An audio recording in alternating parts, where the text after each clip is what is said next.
Almost our entire neighborhood of Riddlewood in Middletown is within the blast zone, or apparently the buffer zone, so that we are the buffer of the Marin East route. Our local fire station is right on our street. Right around our corner is our local Riddle Memorial Hospital. My 8-year-old daughter is in second grade at Glenwood Elementary, where the pipelines would run just several hundred feet from the playground and the building itself, well within the blast zone, which we didn't find out about this until the township was considering voting on multiple easements, and after the school district had already sold an easement to Sunoco. In addition to ME2 and ME2X running next to the school of approximately 500 students and staff, Sunoco chose the location for an additional piece of their industrial infrastructure, a valve station for the pipelines, that the school community would then be exposed to the greater vulnerabilities of the valves and the pipes coming above ground mere feet from the school parking lot and the driveway frequented by the school buses every day and just off a very busy road. Despite multiple requests from the school district and community, Sunoco does not plan on any physical security features surrounding this valve station.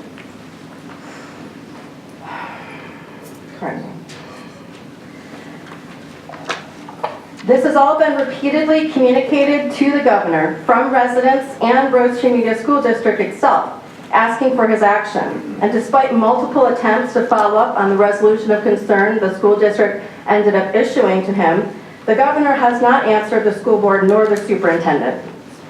In addition to being a wife and mother, like I mentioned, I've also been a helicopter pilot in the Navy for 2 tours in the Middle East, multiple other deployments, and commanding relief and evacuation missions following the Indonesian tsunami and Hurricane Katrina.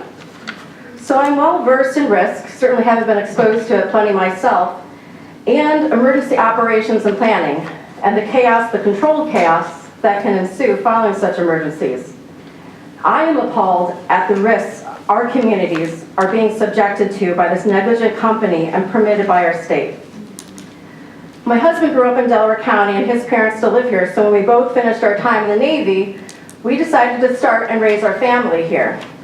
After sacrificing and serving for over 9 years in the military, losing friends and squadron mates to help protect our country and our way of life, I find myself feeling abandoned and utterly let down by those in charge here on the home front, if you will.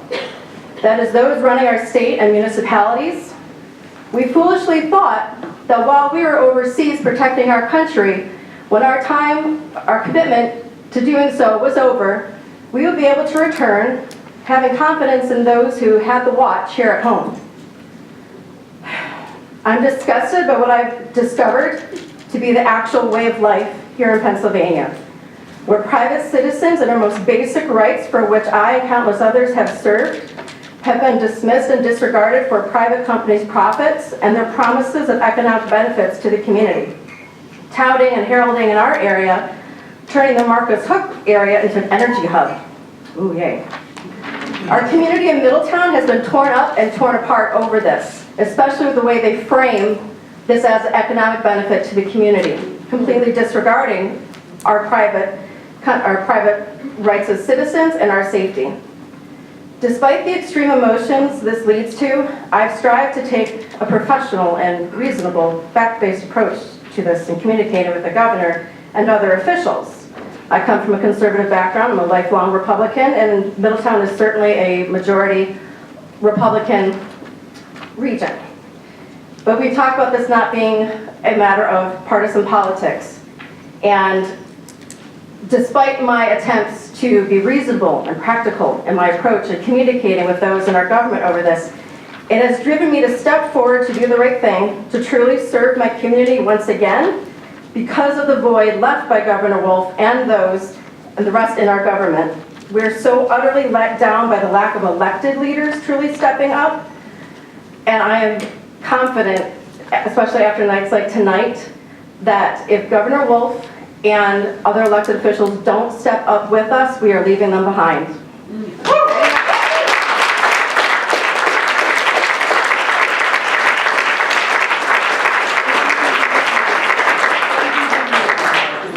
Thanks, Phoebe. Next up is Allison Chabelle.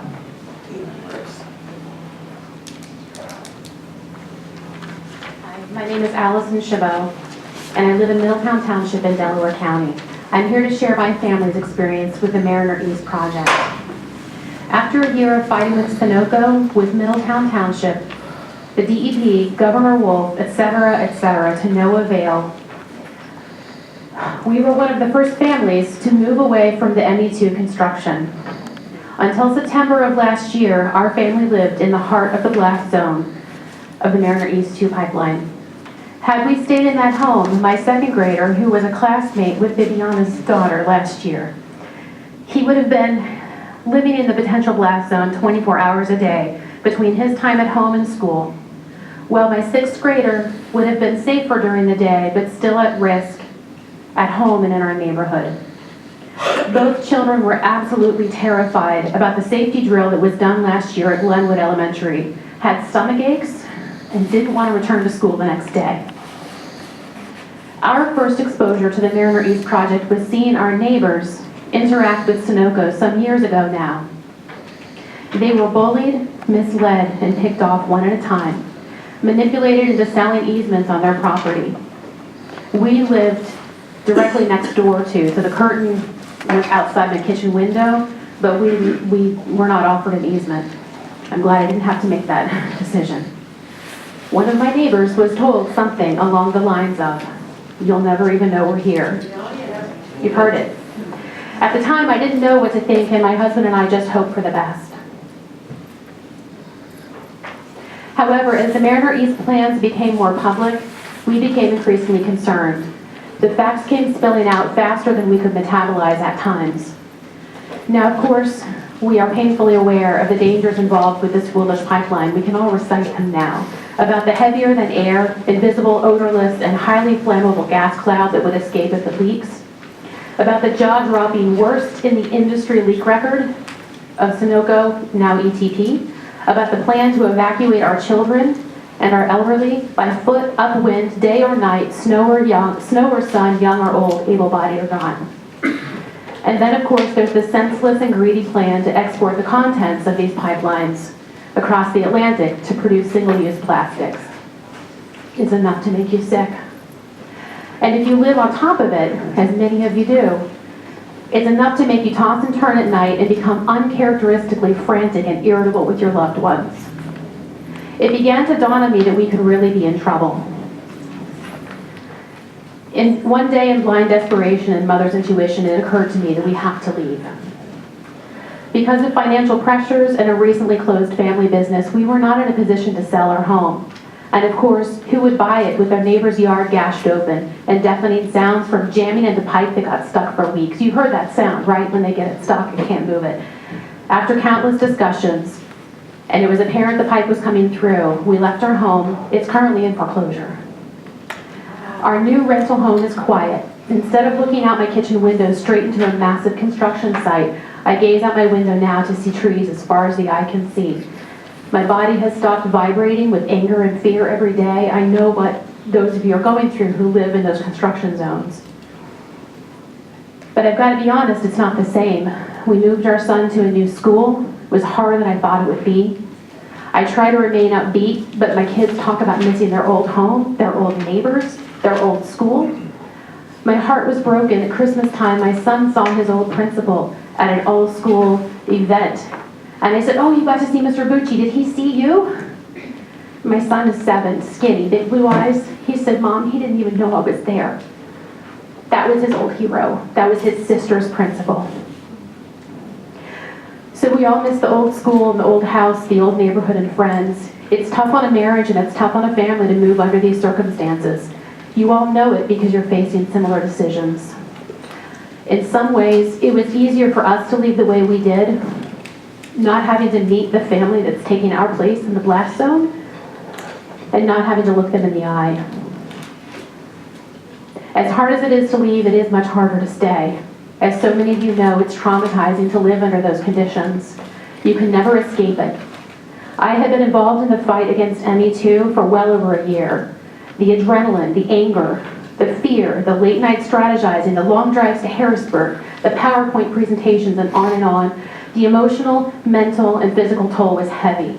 And as someone who's self-employed, I didn't realize until this April that I lost 15 to 20% of my income last year to the time and attention I gave to fighting ME2. So many of you could identify with that, I am sure. So I say all of that to say my sincerest gratitude goes out to those of you who remain active in this fight. And Governor Wolf, stop avoiding the facts, stop tuning this out, and start doing your job.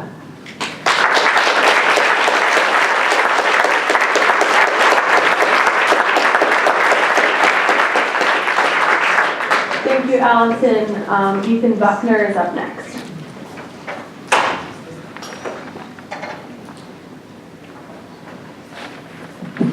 Hello, everyone. My name is Ethan Buckner. I'm a campaigner with Earthworks. It's an organization that works to protect communities from the impacts of oil, gas, and mining. I live in Oakland, California, so it's an honor to be here. So thank you for having me.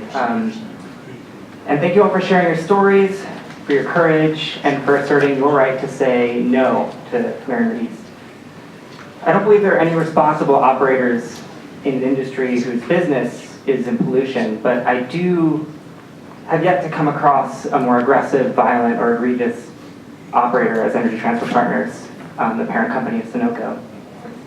Over the past year, I've been working to support a coalition of grassroots and indigenous communities across the United States who are all fighting pipelines being built by Energy Transfer Partners. I don't have much to add on Mariner East. You all are the experts on this project. What I can do is share a little bit more about the growing national campaign to challenge this egregious company. You all know this already, that ETP systemically lies to landowners, violates human rights and indigenous sovereignty, pollutes our air, water, and climate, and almost all for export pipelines.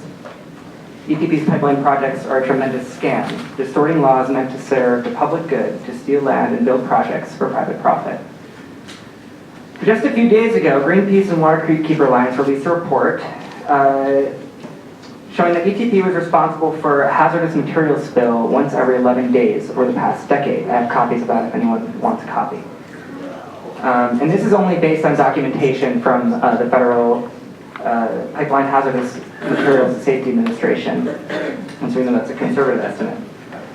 So I could talk more about the 5 million gallons of toxic drilling fluid that were spilled into a wetland in Ohio during the construction of Rover, or the 1,000-year-old cypress trees that are being pulverized in ecologically sensitive wetlands in Louisiana, on the Bayou Bridge pipeline, or the paramilitary firms that have been hired by ETP to surveil, harass, and inflict violence against those who have the audacity to assert their right to say no, including some incredibly courageous individuals in this room.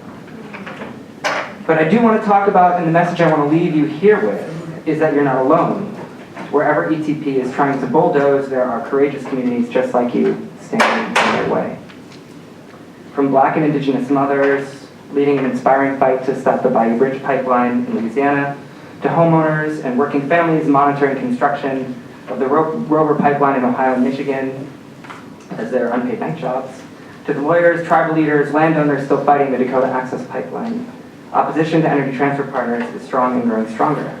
Because governments may grant permits, but it's people who grant permission, and we do not grant permission. So in addition to challenging ETP's pipeline projects, the dozens of grassroots, indigenous, and environmental groups involved in the coalition are also looking to hold banks accountable, who are making a tremendous profit off of ETP's projects, including Mariner East.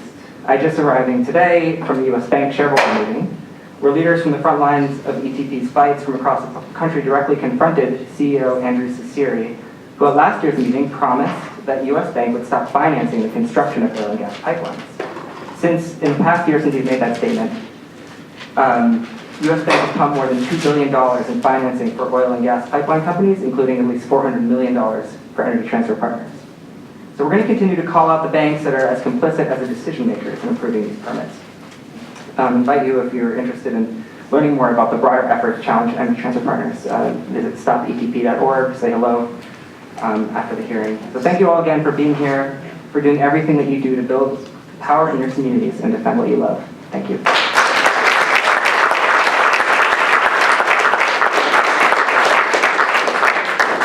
Thank you, Ethan. Ellen Gerhardt is up next. And after Ellen, our last two speakers, David Onstock, Eric Friedman, and George Alexander. My name is Ellen Gerhardt, and I live in Huntington County, Pennsylvania. As with many of you here, we've been fighting the travesty known as the Mariner East 2, or Pennsylvania Pipeline Project, whichever name you like, since February 2015. Going up against a greedy, profit-driven corporation is difficult, but the situation is exacerbated by the complicity of the Wolf administration, the Pennsylvania Department of Environmental Protection, and the Public Utilities Commission. The PUC has wrongly determined that the transportation of highly volatile natural gas liquids serves a public benefit. Allowing Sunoco to use certificates of convenience granted in the 1930s to a pipeline that carried a significantly different product with significantly different uses in a totally different direction is ill-advised at best. The Pennsylvania Department of Environmental Protection continues to allow Sunoco to blatantly and willfully commit violation after violation with impunity. When the DEP finally granted Chapter 102 and 105 permits, hundreds of conditions were attached, and Sunoco was warned that violation of any of these special conditions might result in the revocation of these permits. There have been major changes to an HDD plan at the Frankstown branch of the Juniata River. No public hearing was scheduled to discuss these changes. Rural communities need to be heard also. Tell me, DEP, how many times will you overlook Sunoco's egregious and willful violations before you make good your revocation? Governor Wolf, when you took your oath of office, you swore to uphold the Pennsylvania Constitution. You have betrayed your constituents by allowing Sunoco to jeopardize their health and safety. You have failed to uphold the Constitution by allowing Sunoco to devastate the environment. You have shown contempt for your constituents by refusing to consider their concerns. Camp White Pine was established to attempt to do what our elected and appointed officials have failed to do, try to stop a monster capable of destroying the environment and people of Pennsylvania. Dedicated individuals became tree sitters or ground support. White pines, known affectionately as Dune, Mirkwood, Weekender, and Bernie, helped to delay Sunoco's assault. Sadly, in the morning hours of April 9, 2018, Sunoco was able to slip in sight and fell the sentinels. Sunoco, however, has made a serious miscalculation. Felling those trees that stood in their way for 2 years is not the end of this story. Cutting the trees and laying waste to the wetlands is not the final chapter. While we mourn the losses, this is only the end of Chapter 1 of our story. Chapter 2 is about to begin. The resistance to the Mariner East Pipeline Project will continue to take root and branch out in Pennsylvania, despite the efforts of Sunoco and the complicity of the Wolf administration to cut it down. We invite you all to come to Camp White Pine on Earth Day, April 22nd, from 12 to 4 for a potluck celebration. Anyone who wishes may take a small white pine to plant as a symbol of our determination to defend what we love. All of us together will continue to say no to Sunoco. Thank you for all the love and support you've given us.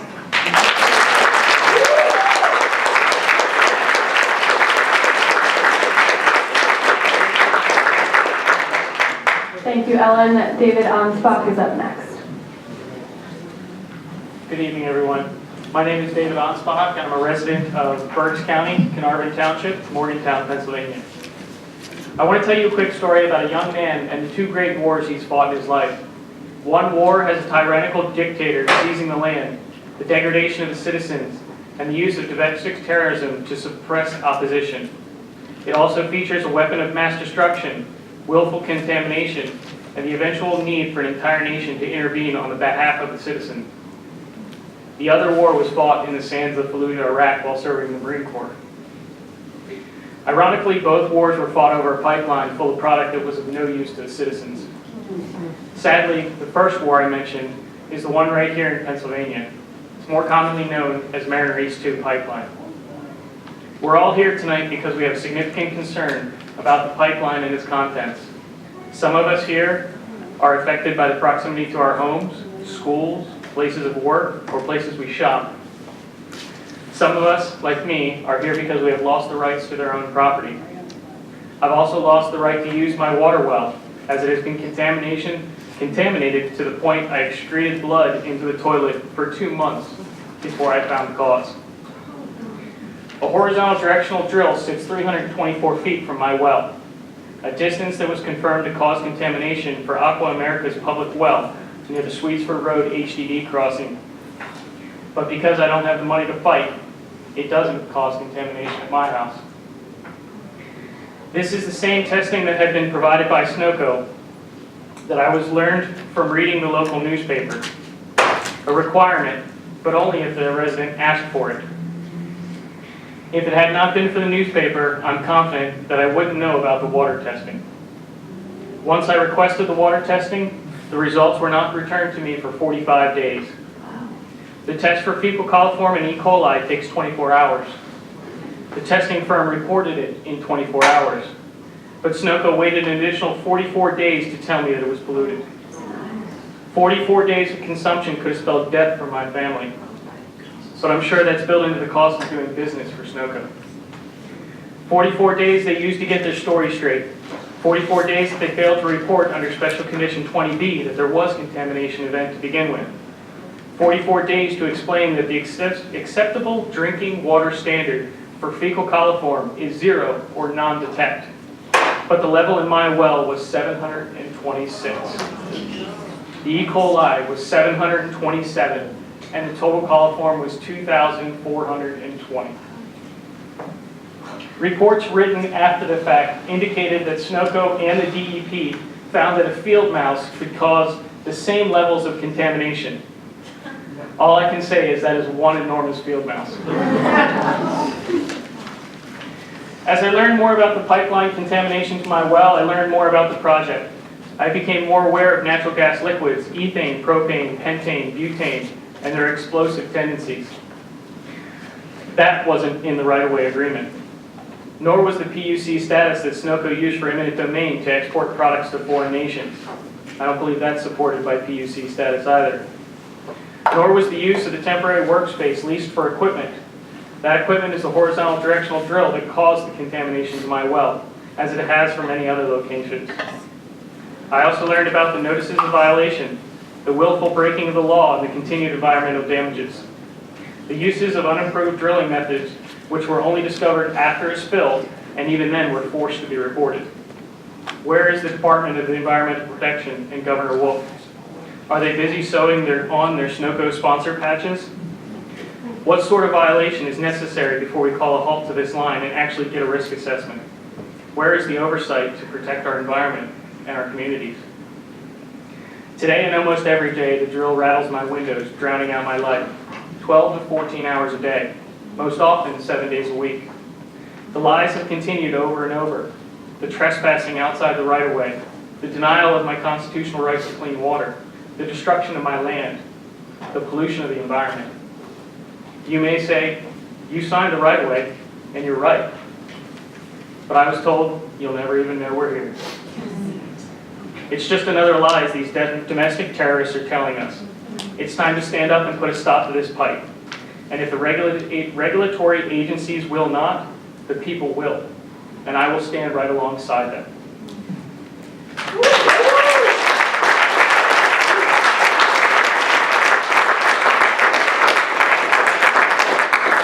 I may have been granted just an extra few seconds here. As some of you may know, and this is the largest formal group in person to receive this announcement in person, but I am currently writing a write-in campaign for governor of the state of Pennsylvania.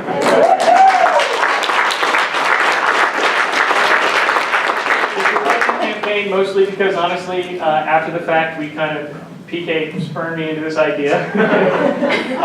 But also because I'm not party affiliated, I'm people affiliated.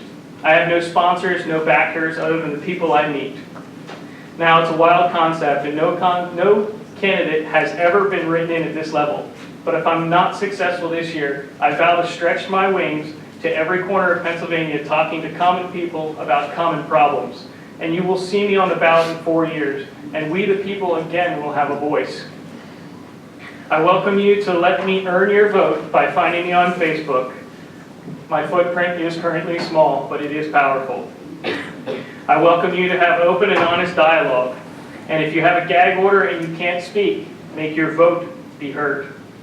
I promise that together we can be the change.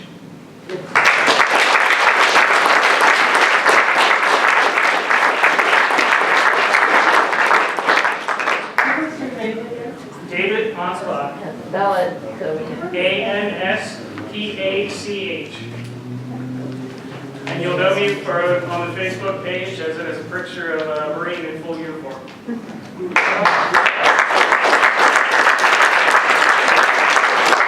David, Eric Friedman is our next speaker.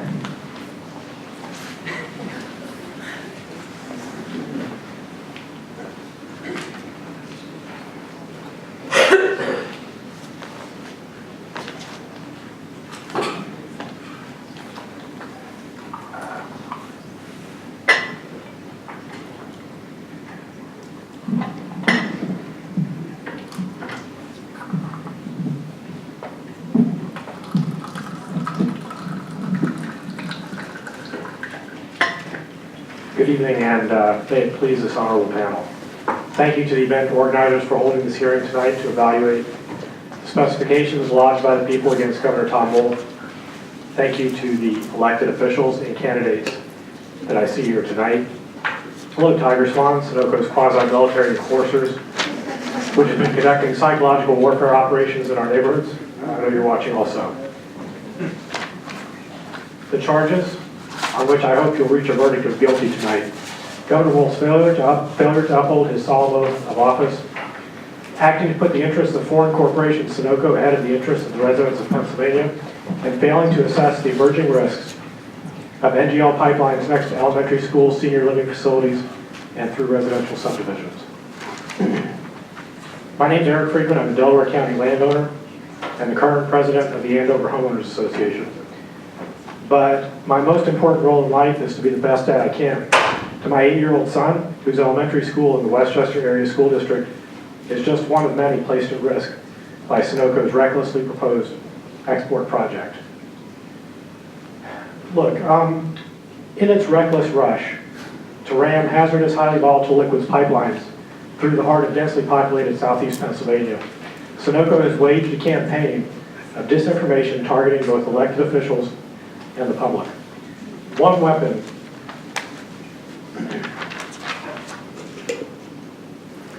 weapon deployed during this propaganda blitzkrieg is the assertion that the Mariner East Export Project provides an economic benefit to our area. On the basis of this supposed benefit, we Pennsylvanians should supposedly accept the destruction of our property values, the endangerment of children and seniors, and the infringement of private property rights guaranteed by the constitutions of Pennsylvania and the United States. Now, the existence of such a benefit would hardly justify tossing aside these core American values. But the problem is that there's scant evidence supporting the underlying assertion that an overall benefit to our communities exists in the first place. In fact, it's evident that a full analysis would show enormous overall economic harm to Chester and Delaware counties. As you've heard tonight, the project is a blight on our area from an economic standpoint. It's a blight that's accelerating as people with the means to move away do exactly that. As lawmakers from both sides of the aisle have now recognized, without all the data, including quantification of regional costs, it's dishonest to assume into existence an economic benefit. Elected officials here tonight, if you'd like more information on the subject of the economic downsides of this project, you know where to find me. For now, back to the safety issues and to the charges lodged against Governor Wolf. The primary purpose of Sunoco's proposed Mariner East system is not to provide fuel or energy or jobs for Pennsylvanians or Americans. Rather, it is to transport byproducts of frack gas production to Sunoco's export terminal on the Delaware River for shipment overseas. To accomplish this export goal, Sunoco, a unit of Texas-based Energy Transfer Partners, proposes to move industrial quantities of extremely hazardous materials through densely populated areas of Pennsylvania. How many people are we talking about? According to Chester County Emergency Services, there are more than 11,000 people in the immediate evacuation zone just here in West Whiteland Township. And by the way, where's the wind from this evening? It's a serious question. It's from the northwest, and it's important to know that at all times, apparently, because going in the wrong direction can be deadly. Look, these materials, the gases ethane, propane, butane, and a few others of the same family, are sometimes referred to by the industry term of art natural gas liquids. As you know, these materials are not liquid in their natural form, but they can be compressed under very high pressure to liquid or partially liquid form for transport in a pipeline. The problem is, if released to the atmosphere, these highly volatile liquids rapidly convert to a gas, which possesses a deadly combination of characteristics. It's colorless, odorless, extremely flammable or explosive, and perhaps worst of all, it's heavier than air. The federal government calls these materials collectively hazardous, highly volatile liquids. As you know, because of their extreme flammability, many ordinary things can serve as an ignition source: a cell phone, a doorbell, a car, a light switch, even a flashlight intended to light your family's escape route on a night like tonight. Delaware County's emergency alert system is designed to trigger hundreds or thousands of cell phones simultaneously. No one has evaluated whether the use of this system could itself provide an ignition source.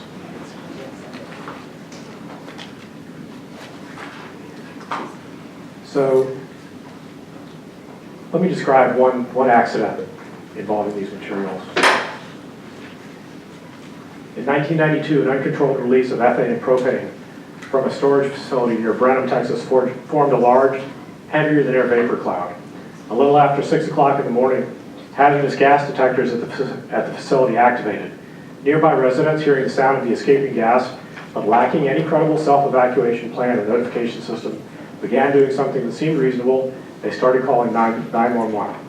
About an hour later, a number of witnesses saw a car drive into a low-lying area containing what looked like mist.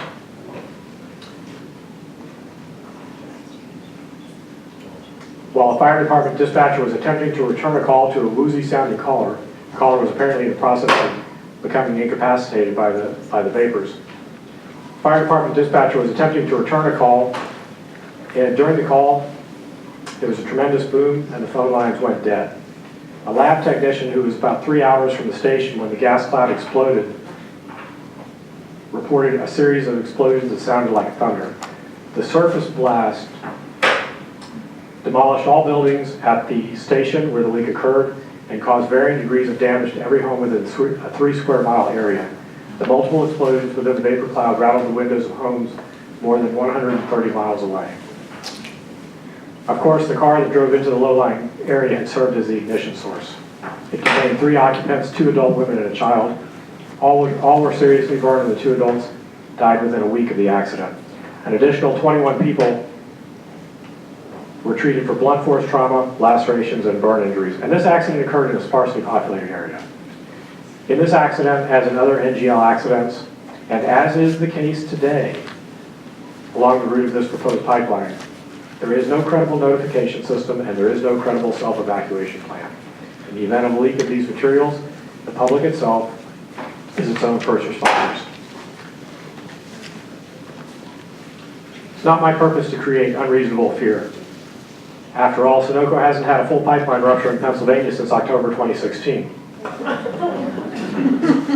When one of its pipelines failed, spilling a self-reported 55,000 gallons of gasoline into a tributary of the Susquehanna River. But Sunoco does have more reported leaks from its pipelines than any other operator, and highly volatile liquids present a greater threat than virtually all other materials. After giving it, if I could have a few more seconds to finish up. Thank you. After giving it a lot of thought, I've concluded that the most important function of the government, whose power comes from we the people, is to reasonably provide for public safety. As Thomas Jefferson might have put it, if you don't have life, it's impossible to enjoy either liberty or the pursuit of happiness. Our children are too young to have their own voice. Because of their parents, community members, elected representatives, and our governor must speak for the most vulnerable people to be involuntarily placed in harm's way by Sunoco's proposed Mariner East pipelines. Governor Wolf, I don't accept your reckless and unwise support of Sunoco over the safety of Pennsylvania children and seniors. Sunoco's proposal to transport industrial quantities of dangerous materials in unsafe proximity to our children's playgrounds, classrooms, and homes forces this risk on our children and on their unwilling parents. Also, Sunoco can export plastics precursors to Scotland. I'm here today to join the united demand of thousands of people across Pennsylvania: halt the construction, assess the risk, the time to act is right now, and if you don't, I ask this honorable panel to render a verdict of guilty against you on all charges, and I call on the people of Pennsylvania to dismiss you from office this election year.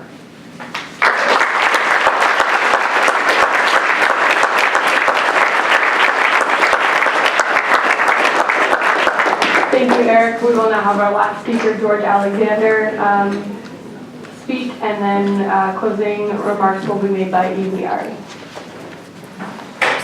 Thank you. My name is George Alexander, and my message for Governor Wolf would be to think about the story I'm about to read to you. I'm going to start by reading you an excerpt from a summary of an actual pipeline leak incident report. It took place in the town of Rough Creek, south of Pittsburgh, many years ago. At 4:30 a.m. on July 20th, 1977, a 12-inch propane pipeline ruptured near the town of Rough Creek. The liquid escaped from the pipeline, vaporized, and propane gas fumes settled like a fog over the bottom of the valley. About 6 a.m., two men in a pickup truck entered the propane cloud, and the gas ignited. A flash fire, approximately 100 yards wide, followed the bottom of the valley and burned everything in its path for a distance of a mile. As a result of this accident, the two persons in the truck were killed. The truck was destroyed. 57 head of cattle were killed. Overhead power and telephone lines were destroyed. A hay storage shed containing 450 bales of hay was burned. 1,800 barrels of propane burned, and a meadow and wooded area was burned. The probable cause of this accident was the failure by stress corrosion cracking of the pipeline due to earth subsidence caused by a previous coal mining operation underneath the pipeline. Now I'm going to read to you an alternative version of this story. This describes a possible incident that could happen very close to here within the next few years. It could actually happen pretty much anywhere along this pipeline. Here's the story. At 4:30 a.m. on July 20th, 2022, a 20-inch NGL pipeline ruptured in the town of Exton, Pennsylvania. The liquid escaped from the pipeline, vaporized, and NGL gas fumes settled like a fog over the bottom of the valley. About 6 a.m., two men in a pickup truck entered the NGL cloud, and the gas ignited. A flash fire, approximately 100 yards wide, followed the bottom of the valley and burned everything in its path for a distance of 1 mile. As a result of this accident, the two persons in the truck were killed. The truck was destroyed. 20 people in nearby homes and 30 people in vehicles on the Lincoln Highway and Route 100 were killed. More than 120 were hospitalized with burns. The county library was destroyed, and numerous homes and commercial buildings were damaged or destroyed. The probable cause of the accident was the failure by stress cracking of a 20-inch NGL pipeline due to earth subsidence caused by a sinkhole that formed underneath the pipeline. Could the second version of that story happen? It could. There have been a few improvements in pipelines since 1977, but the basic problem is the same still. If you bend a pipeline enough, it will rupture. And the consequences of that rupturing in this location and with this pipeline and the contents that it carries would be far, far worse than they were in Rough Creek. To me, the risk of an event like that is totally unacceptable. We have to prevent that second version of the story from happening. And the only way that we will do that is to prevent the Mariner East pipeline from ever going into operation. Thank you.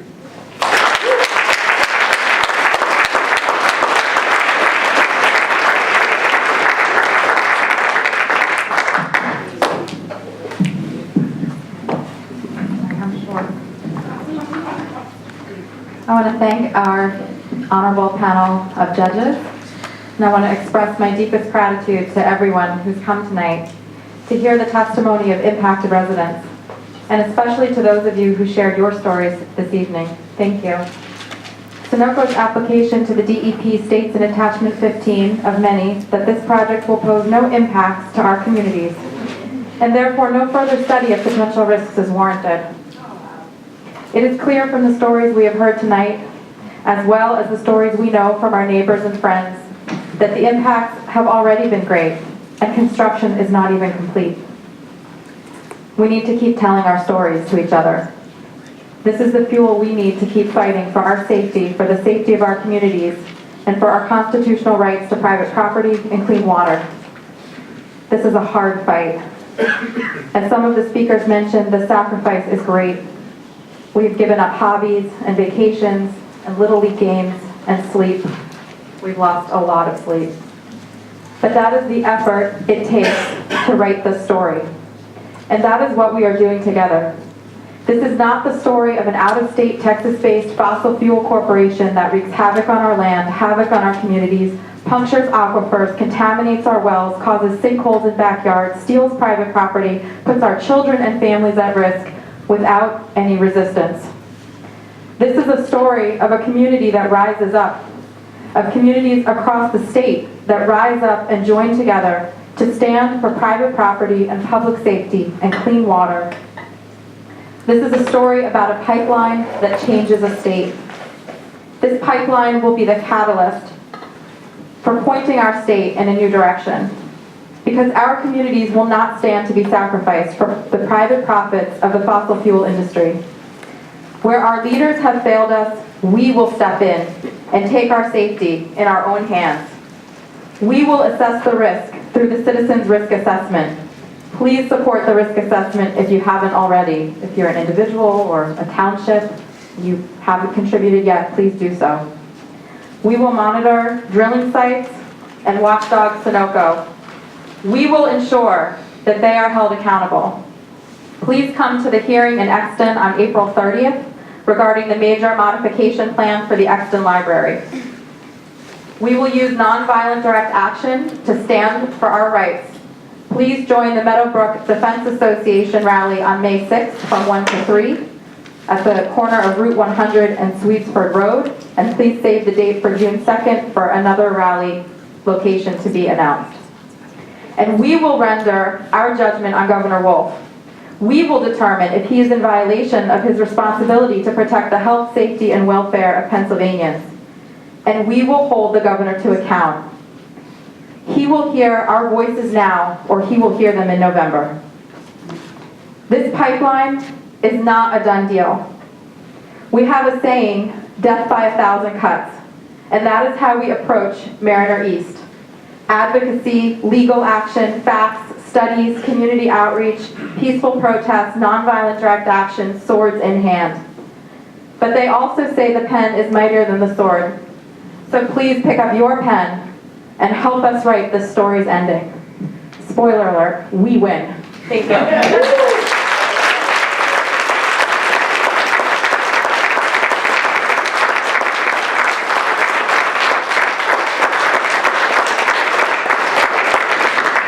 And that concludes our program for tonight. Everybody, please take some food. There's plenty here.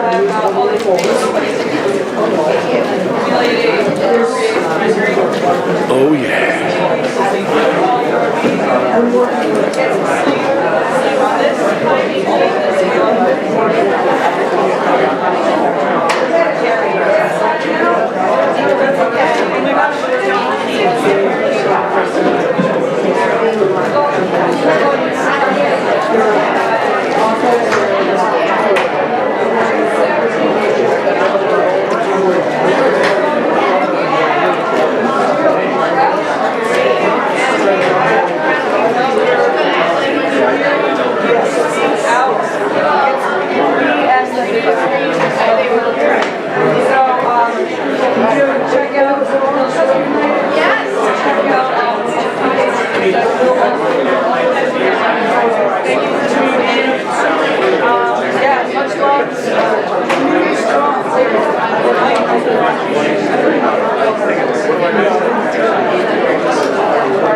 fancy equipment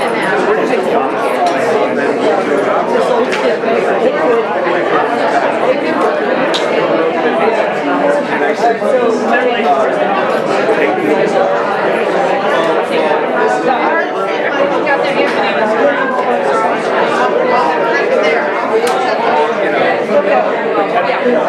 so we're standing there, and then my friend was driving by, stopped, and said, hey, I said,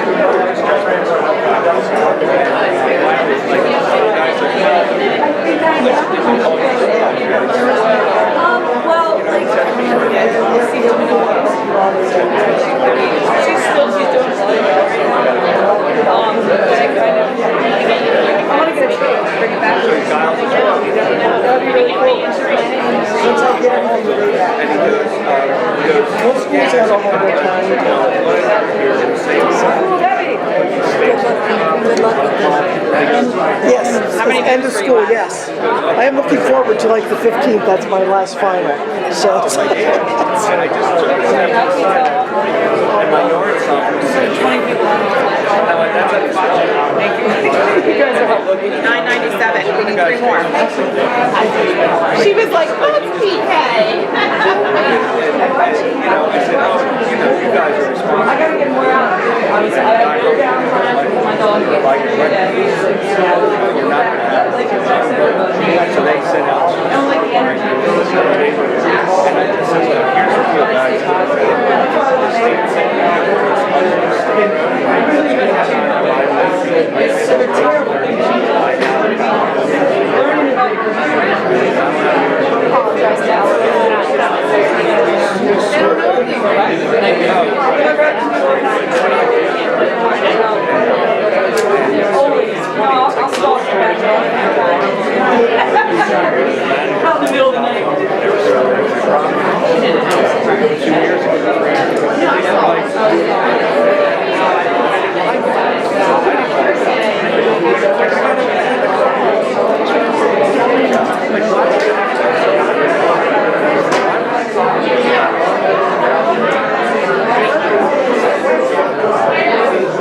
Because when they came out, they were like, and they're out there, they're like,